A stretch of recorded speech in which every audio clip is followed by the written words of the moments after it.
आहे ॲडॅप्टेशन म्हणजे काय आहे त्या परिस्थितीला पूर्णपणे जुळवून घेणे आणि आपलं त्याप्रमाणे वागवणं, याला काय म्हणतो आपण ॲडॅप्टेशन. परिस्थितीला पूर्णपणे जुळवून घेणे. काय घेणे? परिस्थितीला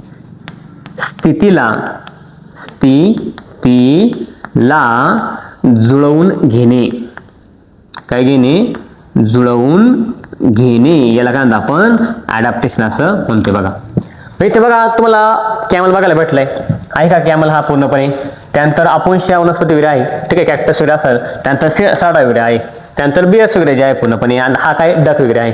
आता ह्या सगळ्यांनी त्या त्या कंडिशनला आपला अडॅप्ट करून घेतलं. अडॅप्ट करून काय त्या परिस्थितीला पूर्णपणे जुळवून घेतलं. परिस्थिती जरी कशी असली तरी पण त्या परिस्थितीला पूर्णपणे जुळवून घेणं, याला काय आपण ॲडॅप्टेशन. आणि आपलं सर्वांचं कोणत्या परिस्थितीला काय असतं? ॲडॅप्टेशन असतं. पूर्णपणे आपण जुळवून घेतो एकमेकाशी, ठीक आहे. हे बघा काय म्हणतो तुम्हाला, ॲडॅप्टेशन इज अ मॉर्फोलॉजिकल आणि कोणता physiological and the behavioural attribute that enables an organism to the survive and the reproduce in its habitat. म्हणजे असे काही प्राणी असतात पूर्णपणे ते मॉर्फोलॉजिकली, त्यानंतर फिजिओलॉजिकली आणि बिहेवियरली पूर्णपणे त्या त्या कंडिशनला मॅनेज करून घेतात, पूर्णपणे अडॅप्ट करून घेतात, पूर्णपणे जुळवून घेतात. कारण का जर त्यांनी जुळवून घेतलं नाही पूर्णपणे त्या भागामध्ये त्यांना जीणं मुश्किल होऊ शकतं. बघा मला सांगा, घरामध्ये आपला सगळ्यांचे स्वभाव पटतात का रे? पटत नाही. दोन जर बहिणी असणार, पूर्ण सख्या बहिणी असेल, त्यांचे स्वभाव जुळत नाही एवढे. असं क्वचित आणत आपलं कोणतं, दोन बहिणी आणि त्यांचं एकदम चांगलं जुळतं कोणतं, असं कदाचित दोघी पण एकमेकाच्या पूर्णपणे बोला साधा पूर्णपणे काही जीप वडायला काही करत नाही, भांडण होतं काय दोघा भावांचे, दोन्ही बहिणी म्हणजे लाडा काय बाहेर काय भांडण वगैरे होत असतात. असा सगळ्यांना माहिती आहे पूर्णपणे. त्यांचं एकदम चांगलं चालतंय कोणतं, असं कदाचित एकदम आपण बघू शकतो. पण ते काय दोघं तुझं पण नाही माझं पण थोडंफार कॉम्प्रोमाइज वगैरे करतात. आता कॉम्प्रोमाइज करणं म्हणजे काय करणं, अडॅप्टेशनचा एक पार्ट वगैरे आलाय, ठीक लक्षात ठेवायचं. बघा animals organism to survive and reproduce in its habitat. काय म्हणले? Many adaptation have the evolve over a long evolution time. म्हणजे काही भरपूर सारे ॲडॅप्टेशन जे आहे पूर्णपणे इव्होल्युशन टाइम होऊन गेले पूर्णपणे आर जेनेटिकली फिक्स. म्हणजे काही प्राण्यांना पूर्णपणे असं काही अडॅप्ट केल्यामुळे कोणत्या जेनेटिक मेकअप जो आहे तो सुद्धा चेंज झाला पूर्णपणे. आणि आता त्यांचा जेनेटिक मेकअप त्या त्या वातावरणामध्ये त्या त्या कंडिशनमध्ये पूर्णपणे जगण्यासाठी फिक्स झालेला आहे, फिक्स पूर्णपणे. पण त्यांनी त्यांच्यामध्ये असे काही पूर्णपणे बदल करून घेतले, पूर्णपणे अडॅप्ट करून घेतलं. त्यांच्या जीनला सुद्धा पूर्णपणे त्यांचा जेनेटिक मेकअप सुद्धा आहे कोणता चेंज झाला आणि त्यांनी त्या परिस्थितीला पूर्णपणे जुळवून घेतलं आहे. हे पण आपल्याला लक्षात येईल. मग तुम्हाला भरपूर सारे प्राणी बघायला भेटतील. कोणी कोणी स्वतः काय केलंय, असे भरपूर सारे प्राणी आहेत त्यांनी अडॅप्टेशन केलं आहे, ते आपल्याला बघायला भेटलं, ठीक आहे. चला नेक्स्ट आहे अडॅप्टेशन एक्झाम्पल. तुम्हाला सगळ्यात जास्त जर बेस्ट एक्झाम्पल जर आतापर्यंत असेल ना, हे कांगारू रॅटचं एक्झाम्पल बरोबर. कांगारू रॅट पूर्णपणे तुम्हाला सांगतो समर सीझन मध्ये जेव्हा उन्हाळा असतो, उन्हाळ्यामध्ये जेव्हा पूर्णपणे या कांगारू रॅटला पूर्णपणे जेव्हा खायला प्यायला काही नसतं, पोरांनो पाणी पिण्यासाठी काही नसतं, पाणी वगैरे नसतं पूर्णपणे, तो स्वतःच्या बॉडीचं पूर्णपणे फॅट ऑक्सिडाइज करून कोणता चरबी पूर्णपणे वितळून पाणी तयार करतो आणि त्या पाण्यातून पूर्णपणे आपलं जे उदंबरण जे आहे पूर्णपणे जीवन जे आहे चालतं असं उन्हाळ्यामध्ये. इतका बेकार पाणी पण जो आहे पुरानो त्याचं आयुष्य बघितलं आपलं सगळं काही कंडिशन माफत आहे पूर्णपणे एकदम सगळं काही आपलं भेटलेलं आहे. पण कांगारू रॅटला पूर्णपणे एवढ्या सगळ्या कंडिशन फेवरेबल नव्हत्या. समर सीझन मध्ये पूर्णपणे तो प्राणी असा आहे कोणता, समर सीझन मध्ये कोण स्वतःचे फॅट काय करतो पूर्णपणे ऑक्सिडाइज करतो आणि स्वतःचं फॅट पूर्णपणे ऑक्सिडाइज केलं काय करतो आपलं जे पाणी आहे शरीरामध्ये तयार करतो. बघा adaptation of kangaroo rat in the North American desert. North American desert मध्ये कांगारू रॅट तुम्हाला एक्झाम्पल आहे कोणतं अडॅप्टेशन कसं आहे बघा. इंटरनल फॅट ऑक्सिडेशन म्हणजे काय आतमध्ये जे आहे पूर्णपणे त्याला फॅट ऑक्सिडाइज करते, use water as a by product पूर्णपणे. म्हणजे त्यांनी जेव्हा त्याचा पूर्णपणे फॅट ऑक्सिडाइज केलं त्याचं पूर्णपणे फॅट ऑक्सिडाइज झाल्यानंतर त्याचं एक बाय प्रोडक्ट निघतं कोणतं पाणी. बघा कोणतं बाय प्रोडक्ट कोणतं पाणी. There is no external source of water. जेव्हा पूर्णपणे त्याचा एक्सटर्नल सोर्स ऑफ वॉटर राहत नाही, जेव्हा बाहेर पाणी वगैरे नसतं तो सुद्धा पूर्णपणे फॅट ऑक्सिडाइज करतो आणि त्यात तो पाणी मिळवतो. त्याचं बाय प्रोडक्ट कोणते पाणी वगैरे. बघा ability to concentrate urine so that the minimum volume of the water is use to the remove external products. मग तो काय करतो पूर्णपणे जेव्हा एक्सक्रिशन करायचंय एक्सक्रिशन करण्यासाठी कमीत कमी वायू वापरतोय. काय वापरतो कमीत कमी पाणी वापरत असतो. हे पण ऑलरेडी आपला माहिती झालं. म्हणजे कांगारू रॅट असा एकदा प्राणी पोरांनो समर सीझन मध्ये जेव्हा त्याला पूर्णपणे एक्सटर्नल वॉटर अवेलेबल नसतं तो ते पूर्णपणे फॅट ऑक्सिडाइज करतो. कोणतं फॅट ऑक्सिडाइज केलं, फॅट ऑक्सिडाइज केल्यानंतर कोणतं फॅट ऑक्सिडाइज केल्यानंतर त्याचं बाय प्रॉडक्ट कोणतं निघतं, पाणी निघतं आणि ते पाण्याचा वापर करून पूर्णपणे समस्येमध्ये जगत असतो जेव्हा एक्सटर्नल एन्व्हायरमेंट मध्ये पाणी वगैरे नसतं अशा कंडिशनला. ठीक आहे. आणि कोणतं युरिन पण कमीत कमी बाहेर पडतं, पूर्ण कमीत कमी पाण्यामध्ये तो सर्व करू शकतो ते आपण बघितलं. त्यानंतर नेक्स्ट बघा अडॅप्टेशन इन डिझर्ट प्लांट. आता डिझर्ट प्लांटचं अडॅप्टेशन कोणतं आहे? आता इथे बघा या साईडला आता अपोन्शिया वगैरे आहे, काही प्लांट वगैरे आहे बघा, ह्या प्लांटचं अडॅप्टेशन आहे. आता ही अडॅप्टेशन बघा इथे सनकन स्टोमाटा दिलं तुम्हाला, सनकन स्टोमाटा. आता इथे सनकेन स्टोमाटा. आता हा सनकन स्टोमाटा म्हणजे काय माहिती का मला सांगा? जर एखादा माणूस पूर्णपणे हाय सिक्युरिटी आतमध्ये लपून बसले, त्याला सिक्युरिटी थोडा टाइम लागला नाही, कोणता टाइम लागणार नाही, लागेल की नाही मला सांगा? तसंच प्लांट वगैरे आहे.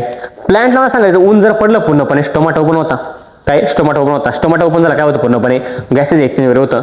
तसा ही जी प्लांट आहे पूर्णपणे काय करतो माहिती का, त्याच्या आतमध्ये काय असतो स्टोमाटा पूर्णपणे खूप डीप गेलेला असतो आणि तो डीप गेला स्टोमाटा का आपण सनकन स्टोमाटा. किती जरी ऊन पडलं पण स्टोमाटा जर आतमध्ये लपून बसला असेल कोणतं काही लेअरच्या आतमध्ये काही भिंतींच्या आतमध्ये पूर्णपणे तर गॅसेस एक्सचेंज होत नाही आणि गॅसेस एक्सचेंज न झालं पूर्णपणे तर पाणी जे आहे ना सेव राहतं. काय राहतं? पाणी सेव राहतं बघा. तर आपण स्टेप बाय स्टेप समजून घेऊ बघा. Presence of thick cuticle on the leaf surface. आता adaptation of desert plant. Desert म्हणजे काय? वाळवंटामध्ये. कोणता? वाळवंटामध्ये कोणतं असे काही वनस्पती राहतात त्यांचं अडॅप्टेशन आपल्याला बघायचंय. त्या पूर्णपणे झाडांचा जो वरच थड आहे पूर्णपणे, फॉर एक्झाम्पल आता लीफ आहे, काय लीफ आहे. आता इथं आपण लीफ वगैरे बघू. आता हे वॅक्सी क्युटिकल काय असतं किंवा इथं थिक क्युटिकल काय असतं. आता हा पानाचा वरचा जो लेअर आहे पोरांनो, समजा जर हे पान असलं पूर्णपणे काही पाण्यावर आहे, या पानाच्या वरती असा काही वॅक्सी लेअर असतो ना, काय असतो असा काही वॅक्सी लेअर असतो, असा काही थिक क्युटिकल असतो पूर्णपणे. त्या थिक क्युटिकलमुळे पूर्णपणे पानामध्ये असं जे पाणी वगैरे आहेत ना ते बाहेर पडत नाही लवकर, त्याला काय बॅरियर येतो पूर्णपणे, ते बाहेर जाऊ देत नाही, याला काय आपण थिक क्युटिकल असं म्हणतो ऑन द लिप सरफेस. दुसरा आहे कोणता? सनकन स्टोमाटा. मग तुम्हाला जर विचारलं पूर्णपणे जे डिझर्ट प्लांट आहे किंवा डिझर्ट अॅनिमल आहे, आता आपण डिझर्ट प्लांटचं बघतोय. डिझर्ट प्लांटमध्ये कोणतं जे वनस्पती वगैरे आहे वाळवंटामध्ये राहणाऱ्या वनस्पती जे आहेत ना त्यांचे अडॅप्टेशन कोणते? त्यांच्या पूर्णपणे पानांच्या आउटर साईडला काय असतो? थिक क्युटिकल असतो पानांवरती. पुन्हा त्यानंतर सनकन स्टोमाटा असतो. स्टोमाटा खूप आतमध्ये लपून बसला असतो जेणेकरून गॅसेस एक्सचेंज होणार नाही लवकर, ऊन जरी पडलं पूर्णपणे पाणी लॉस होणार नाही, लक्षात ठेवायचं. त्यानंतर काय म्हटलं? Minimise the water losses through the transpiration. म्हणजे सनकन स्टोमाटा असं कोणतं? स्टोमाटा ओपन होत नाही लवकर आणि स्टोमाटा लवकर ओपन झालं नाही, कोणतं? ट्रान्सपिरेशन होत नाही. ट्रान्सपिरेशन म्हणजे काय रे? Water loss to the in the form of water vapour. याला काय म्हणतो आपण? ट्रान्सपिरेशन. म्हणजे पाणी काय करतं? हवेच्या स्वरूपामध्ये गॅसेस फॉर्म मध्ये काय करतं? बाहेर पडतं आणि त्याच टर्मला आपण काय म्हणतो? ट्रान्सपिरेशन असं म्हणतो बघा. त्यानंतर कॅम फोटोसिंथेटिक पाथवे. आता या कॅमचा अर्थ काय? पूर्णपणे क्रॅसुलेसेन ऍसिड मेटाबॉलिझम असण्याचा अर्थ आहे. कोणता? Crassulacean acid metabolism. म्हणजे असा हा पाथवे पूर्णपणे आहे बघा, photosynthetic pathway. Enables their stomata to remain close during day time. म्हणजे कोणता? दिवसभर पूर्णपणे स्टोमाटा बंद राहील, रात्रीचा पूर्णपणे करायला दिवसभर स्टोमाटा काय पूर्णपणे बंद राहील, रात्रीचा स्टोमाटा काय पूर्णपणे ओपन राहील. कारण का? जर दिवसभर स्टोमाटा ओपन राहिला ट्रान्सपिरेशन जास्तीत जास्त होईल, पाणी जास्तीत जास्त लॉस होईल. मग मला सांगा जर डिझर्टमध्ये जगायचं पूर्णपणे कमीत कमी पाण्यामध्ये जगायचे, जास्तीत जास्त उन्हामध्ये जगायचे, त्याला काहीतरी लागणार आहे का नाही? 100% लागणार आहे. मग मला सांगा जर दिवसभर पूर्णपणे स्टोमाटा ओपन ठेवला आणि पाणी जर भराभर लॉस झालं पूर्ण in the form of water vapour तर त्याला पाणी उरणार आहे का? उरू शकत नाही. त्यामुळे काय करणार पूर्णपणे तो कॅम्प पाथवे फॉलो करतो. पूर्णपणे दिवसभर स्टोमाटा ओपन बंद ठेवतो, दिवसभर स्टोमाटा काय होतो? बंद ठेवतो, काय होतो? स्टोमाटा ओपन करतो जेणेकरून काय पाणी जास्तीत जास्त सेव्ह व्हावं. बघा डिझर्ट प्लांट लाईक द अपोन्शिया. मग तुम्हाला अपोन्शिया नावाचं जे प्लांट आहे हॅव द नो लिव्ज, त्याला पानं नसतात. काय नसतात? पानं. जर पानच नसेल पूर्णपणे स्टोमाटा एक्सचेंज कोणतं गॅस एक्सचेंज आहे होणार नाही. आणि त्यांचा जो स्टेम आहे पूर्णपणे स्टेम जे खोड आहे बघा, they are reduce to the spines. कोणतं? रिड्यूस म्हणजे काय? पूर्णपणे याला स्पाइन म्हणजे काय? काटे वगैरे असतात. अशा झाडांना पूर्णपणे काटे असल्यामुळे कोणते? अशा झाडांना पूर्णपणे काटे असल्यामुळे कोणतं? त्याच्यामध्ये जे वॉटर आहे कमीत कमी लॉस होतं पूर्णपणे. काय होतं? कमीत कमी लॉस होतं. आणि त्यांचं जे स्टेम आहे पूर्णपणे stem photosynthesis is done by the stem. मग त्यांचं जे फोटोसिंथेसिस ऍक्टिव्हिटी होती ना त्याला अन्न लागणारच आहे पूर्णपणे, पण त्याला अन्न तयार करण्यासाठी कोणतं? पाण्याची गरज पडत नाही. त्यांचे जे स्टेम आहे पूर्णपणे त्यांचे जे खोड आहे ते खोड काय करतात? पूर्णपणे अन्न तयार करतात. काय करतं, अन्न तयार करत असतं, तेवढे आपल्याला माहिती आहे पूर्णपणे. मग एक्झाम्पल काय बघितलं आपण पूर्णपणे, डिझर्ट प्लांट्स अडॅप्टेशन काय आहे, त्याला आहे थिक क्युटिकल आहे, कोणला लिफला, त्यानंतर सनकन स्टोमाटा आहे पूर्णपणे, कॅम्प पॉथ फॉलो करतोय, आणि कोणता अपुलशिया जे आहे पूर्णपणे, जे झाड वगैरे आहे कोणत्या झाडाला पूर्णपणे काटे वगैरे असतात, त्याला पानं वगैरे नसतात, त्यामुळे कोणता कमीत कमी पाहिजे होतं ट्रान्सपिरेशन होत असतं. हेच पूर्णपणे आपला पेपरला लिहायचं आहे, लक्षात घ्यायचं. ठीक आहे, कळेपर्यंत चला पुढे. तर बघा अडॅप्टेशन इन मॅमल्स. आता हे मॅमल्स अडॅप्टेशन कोणतं बघा, आता हा एक प्राणी, त्या प्राण्याला पूर्णपणे आतमध्ये चरबीचा एकदम जाड लेअर असतो, त्याला काय म्हणतात आपण ब्लबर असं बघा. इथे काय म्हणते, mammals from the colder climate. Colder म्हणजे काय रे, ज्या ठिकाणी बर्फ असतो, काय असतो, बर्फ असतो, अशा बर्फछादित प्रदेशामध्ये पूर्णपणे जे प्राणी राहतात ना, त्यांचं आता सांगा, बर्फामध्ये जे प्राणी राहतात, आपण जर एखाद्या थंडी बाहेर जर फिरायला गेलो पूर्णपणे हिमाचल प्रदेशला, आपण 2-2, 3-3 जर्किंग घालतो पूर्णपणे, कारण का थंडी तेवढी वाजते पूर्णपणे, आणि त्या भागामध्ये पूर्णपणे हा प्राणी तसाच राहतोय. कोणतं, याला काय कपडे पूर्णपणे चादर आहे का, उघडी घ्यायला पूर्णपणे काहीच नाही, तरी पण त्या भागामध्ये कसं राहतो पूर्णपणे, लक्ष ठेवायचं. बघा इथे काय म्हणलं, mammals from the colder climate have the shorter years. Shorter years, कान काय असं पूर्ण बघा, तुम्हाला याचे कान बघायला भेटेल, एवढीच कान यायची आपले, थोडे भले मोठ थोडेच, ठीक आहे, एवढेच काने बघा. त्यानंतर कोणता, limbs to reduce, shorter ear and the limbs. Limbs काय रे, त्याचे पाय बघा तुम्ही, कोणता पाय बघायचे, किती एवढे बारीक बारीक पाय. मग तुम्हाला म्हटलंय जे पूर्णपणे मॅमल्स, कोणतं, जे प्राणी पूर्णपणे कोल्डर क्लायमेटमध्ये राहतात, त्यांचे कान आखूड असतात, त्यांचे पाय वगैरे आखूड असतात, कारण का रिड्यूस द हीट लॉस. कोणता, कमीत कमी हीट जी लॉस झाली पाहिजे, म्हणजे कोणता, बॉडीमधली जी हीट आहे पूर्ण उष्ण जे आहेत ती मेंटेन राहिली पाहिजे, ती बाहेर नाही गेली पाहिजे. यासाठी काय असतं पूर्णपणे, कमी म्हणजे शॉर्टर काना असतात पूर्णपणे, आखूड काना वगैरे असतात, आणि त्यांचे पाय जे आहेत, हात पाय जे आहेत दुसरं काय असतं आखूड वगैरे असतात. To reduce the heat loss, this is called as a Allen's rule. मग तुम्हाला नीटला PYQ ला हा क्वेश्चन येऊन गेलेला आहे, व्हॉट इज ॲलेन रूल. मग तुम्हाला 2-3 वाक्य देतील, कोणता, 2-3 वाक्य दिली, त्या 2-3 वाक्यामध्ये ॲलेन्स रूल कोणता आहे तो ओळखायचा आहे. तो कोणता, shorter years and the shorter limbs. ज्या प्राण्यांचे असतं कोल्डर क्लायमेटमध्ये, कोणता, ते प्राणी कशासाठी असतात पूर्णपणे, का त्यांचे इयर आणि कोणतं लिम्स शॉर्टर असतं, कारण का त्यांच्या बॉडीमधली हीट लॉस होण्यासाठी कमी हीट लॉस व्हावी, रिड्यूस व्हावी, जसे काय असतात त्यांच्या बॉडीचे कान जे आहे पूर्णपणे आणि हात पाय जे आहे काय असतात, आखूड असतात, आणि त्याच रूलला काय म्हटलं आपण, ॲलेन्स रूल असं म्हटलेलं आहे. त्याच्यावर PYQ आहे बघा. Aquatic animals, mammals like the seals have the thick layers. आता याला काय नाव आहे पूर्णपणे, सील जो आहे पूर्णपणे, have the thick layer of the fat. Fat काय पूर्णपणे चरबीचा लेअर असं पूर्णपणे आहे, कोणता, त्याला आपण काय म्हणतो, ब्लबर. सोन बघा तुम्हाला इथे दाखवले, ब्लबर हा जो लेअर आहे पूर्णपणे फॅटचा लेअर आहे. आता हा फॅटचा लेअर पूर्णपणे इतका जाड आहे, आणि ह्या इतक्या जाडशा फॅटच्या ब्लबर या लेअरमुळे पूर्णपणे हा जो सेल्स आहे याला थंडी वाजत नाही, किंवा त्याच्या बॉडीच्या आतली हीट जी आहे कोणता, बाहेर लॉस्ट होत नाही, हे पण लक्षात घ्यायचं आहे. बघा, below their skin that the act as a insulator. त्याची स्किन काय करते, इन्सुलेटर म्हणून ऍक्ट करते पूर्णपणे, म्हणजे बाकी जे वातावरण जे आहे, बाहेरचं वातावरण आहे, आता वातावरण पूर्णपणे त्यांना मेंटेन करण्यासाठी, किंवा बॉडीचं टेम्परेचर पूर्णपणे मेंटेन करण्यासाठी ते इन्सुलेटर म्हणून काम करतं. बॉडीमधली हीट जास्त बाहेर जाऊ देत नाही. Act as insulator and the reduce loss of the body heat. Reduce करतं पूर्णपणे, कमीत कमी बॉडी हीट जे आहेत ना लॉस करण्यासाठी काय करतं, प्रयत्न करतं. हे कोणाचं एक्झाम्पल आहे, आपल्याकडं सिल्कचं एक्झाम्पल आहे, मॅमल्सचं एक्झाम्पल, ठीक आहे, कोल्डर क्लायमेटमध्ये. त्यानंतर आपला नेक्स्ट बघायचं कोणतं, फिजिओलॉजिकल अँड बायोकेमिकल अडॅप्टेशन. कोणतं, काही बॅक्टेरियाज. आता तुम्हाला एक एक्झाम्पल बघा, आर्किबॅक्टेरियाचं एक्झाम्पल. आता ही आर्किबॅक्टेरिया पाहून, ज्या ठिकाणी माणसाला जर 50 डिग्री सेल्सिअस जर उकळतं पाणी घेतलं आपण, 50 डिग्री सेल्सिअस, आपण 20-30 डिग्री सेल्सिअस पाणी उकळून घेतलं, मग सांगा तुम्ही आंघोळीला किती पाणी घेतलं नाही, कळूच मोजा, त्याचं टेम्परेचर वगैरे मोजा. आपण जर कोणा सांगतो 17 डिग्री सेल्सिअस पाणी जर अंगावर घेतलं पूर्णपणे, अंगाच्या काकडे निघते पूर्णपणे, अंग पिळून जाईल पूर्णपणे 17 डिग्री सेल्सिअसला. तरी पण हे प्राणी बघा, आता हा जो बॅक्टेरिया आहे बघा, इथे काय म्हणले, archaebacteria are found in the hot spring and deep sea. Hot spring जे आहेत, हॉट म्हणजे काय, गरम जे आहे पूर्णपणे, hot spring and deep sea hydrothermal vents where temperature is greater than 100 degree Celsius.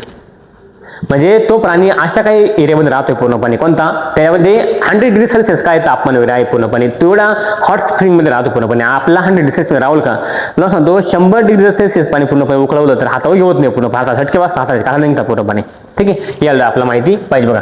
Wear the temperature is 100 degree Celsius कोणता many fish कोणता thrive in the Antarctic waters कोणता टेम्परेचर इज बिलो 0 सेल्सिअस.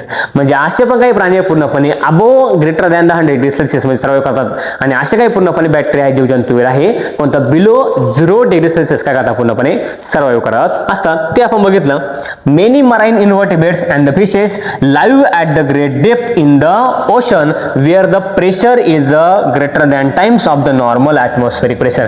म्हणजे ज्या ठिकाणी pressure किती प्रमाणात जास्त आहे, जे पूर्णपणे कमी प्रेशर मध्ये राहतात, काही काही पूर्णपणे हाय प्रेशर मध्ये राहतात कोणता असे काही प्राणी आपल्याला बघायला भेटतील. म्हणजे तुम्हाला म्हटलंय काल मी कोणता आपण या चॅप्टर बघितलं तेव्हा काय बघितलं आपण, असे काही काही प्राणी आहे पूर्णपणे उंच माउंटनवरती राहतात, पूर्णपणे उंच डोंगरावरती राहतात, असे काही पूर्णपणे माथाला राहतात, असे पण काही काही पूर्णपणे जेव्हा पाण्यामध्ये आपण जेव्हा खाली पूर्णपणे एकदम डेपला पूर्णपणे एकदम डीप मध्ये जातो, अशा डेप नुसार तुम्हाला प्राणी वनस्पती जे आहेत किंवा जीवजंतू आहेत पूर्णपणे बघायला भेटतात. मग तुम्ही जगाच्या कोणत्याही भागामध्ये जा पूर्णपणे त्या भागात तुम्हाला कोणत्याही भागामध्ये कोणताही एक्स्ट्रीम कंडिशन असू द्या किंवा कोणतीही हार्श कंडिशन असू द्या, या सगळ्या कंडिशन तुम्हाला भरपूर सारे प्राणी बॅक्टेरिया मॅक्रोब्स जे बघायला भेटेल असं ठेवायचं. ठीक आहे, आता बघा, आता हे आपल्यासाठी एकदम महत्वाचं. आता बघा रे, इथे काय म्हटलंय अडॅप्टेशन मध्ये आपला ह्युमन बिंग थोडंसं एक्झाम्पल बघायचंय. इथे काय म्हटलं बघा, फिजिओलॉजिकल अँड बायोकेमिकल अडॅप्टेशन. म्हणजे फिजिकली आणि बायोकेमिकल अडॅप्टेशन कसं असतं ते आपल्याला बघायचं बघा. ॲट द हाय अल्टिट्यूड पूर्णपणे अल्टिट्यूड प्लेस जे असते पूर्णपणे उंच जागा असते कोणता, ज्याची उंची 3500 मीटर पेक्षा जास्त किंवा 3500 मीटर आहे. ठीक आहे, वी फील अल्टिट्यूड सिकनेस आहे. म्हणजे काय रे, आपण जेव्हा उंचावर जातो पूर्णपणे उंचावर जातो, उंचावरती गेल्यानंतर पूर्णपणे आपलं थोडंसं थकल्यासारखं थोडंसं फटीसारखं वाटतं बघा पूर्णपणे. काय सर फटीसारखं वगैरे वाटतं, काय वाटतं पूर्णपणे, कारण त्या भागावरती आपण जर गेलो ना ऑक्सिजनची कमतरता असते, त्यामुळे श्वास घ्यायला पूर्णपणे प्रॉब्लेम येतो पूर्णपणे. आणि ऑक्सिजन कमी असल्यामुळे श्वास घ्यायला प्रॉब्लेम असतो कोणता, आपल्या बॉडीमधल्या ज्या मेटाबॉलिक ऍक्टिव्हिटी ज्या आहेत ना प्रॉपर चालू शकत नाही. ठीक आहे, आपल्या कंटिन्युअस काय एनर्जी गरज पडत असतं बघा.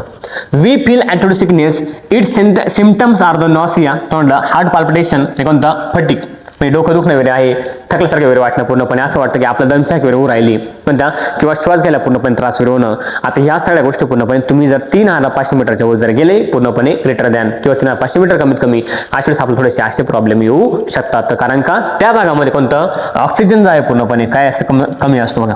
This is due to the low atmospheric pressure. त्या ठिकाणी काय असतो ऑस्मोटिक प्रेशर काय असतो कमी असतो.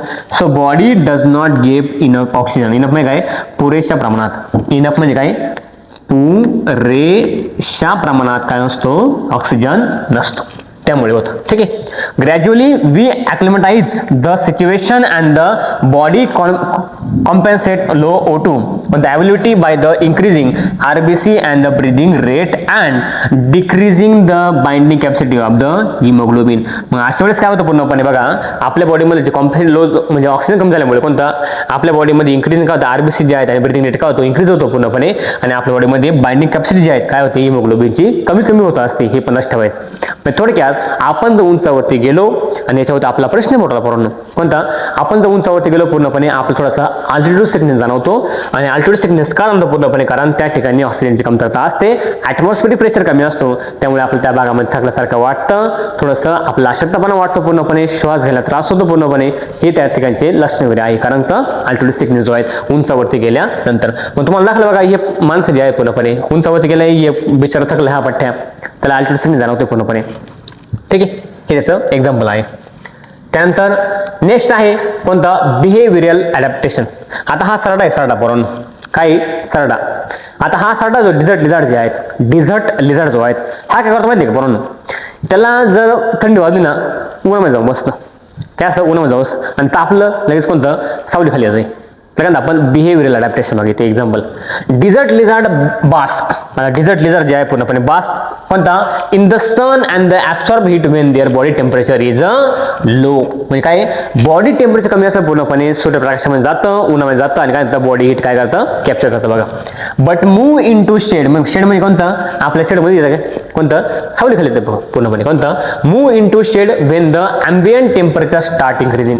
मग त्याच्या बॉडीपेक्षा जास्त टेम्परेचर पोरांनो जर वाढलं आणि ऊन जर तापलं, ते जर तापत असेल तर लवकर काय होतं सावलीला येत असतं बघा. कोणता temperature start start increasing some species बरोबर आहे का रे बिळामध्ये into the soil due to hide escape from the above ground heat. म्हणजे हीट जर जास्त होत असेल कोणतं हीट जास्त असेल तर हीटला म्हणजे हीट पासून वाचण्यासाठी कोणतं उष्णतेपासून वाचण्यासाठी कोणतं त्याच्या म्हणजे बिळाच्या आतमध्ये काय होतं त्याला जाऊन बसतं पूर्णपणे हाईड करत स्वतःला काय करतं हाईड करतं कारण का बॉडी टेम्परेचर जास्त जर होत असेल आणि कोणतं सराउंडिंगची हीट जर जास्त असेल अशा वेळेस काय करत स्वतःला ते हाईड करत असतं हे आपण लक्षात घ्यायचं आहे. ठीक आहे. आता हे सरळच एक्झाम्पल कोणतं डिझर्ट लिझर्ड आहे. ठीक आहे. आता हा जो पॉप्युलेशन पार्ट जो आहे तो आपण वाटलं असतं उद्या बघू. आता उद्या म्हणजे हा पहिला जो पार्ट आहे आपल्या लेक्चरचा त्या पहिल्या लेक्चरच्या पार्टमध्ये आपण फक्त काय कव्हर केलंय ऑर्गॅनिझम कव्हर केलाय आणि तो ऑर्गॅनिझमचा पार्ट तुम्ही व्यवस्थित बघा आणि बाकीचा वाटला असा उद्या पॉप्युलेशन पार्ट जो आहे तो आपण उद्या कंटिन्युअस करू. ठीक आहे. जेव्हा पण तुम्ही शेड्यूल असेल त्या शेड्यूल आपण तो पार्ट कव्हर करू.